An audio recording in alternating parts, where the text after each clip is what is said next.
Жылаған бұлттың хикаясы. Сұрғылт аспан, қала қою түтінге тұншығып тұр.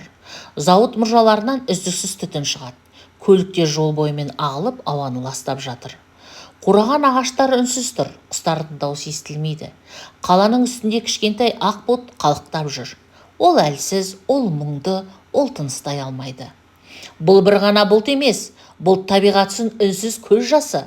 Ол адамдарға өмір сыйлағысы келеді. Бұлт терең демалуға тырысады, бірақ тұншығады. Жұтқан ауасы қайтадан қара түтін болып шығады. Бұлт аузын қолмен жауып көз жасын тия алмайды. Мен адамдарға жаңбыр сыйлағым келеді, ал олар маған түтін мен у ғана береді. Қоқыс ашық жерде жанып жатыр, көліктер қою түтін шығарып тұр, балалар маска тағып жүр, ағаштар жылап тұрғандай елген. Бұлт көз жасын төгеді, бірақ бұл таза жаңбыр емес, бұл лас жаңбыр.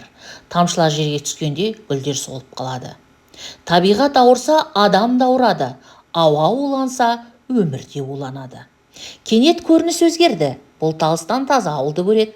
Жасыл ағаштар жайқалып тұр, балалар күліп жүр, жастар велосипед теуіп барады. Бұлт үмітпен төменге қарайды.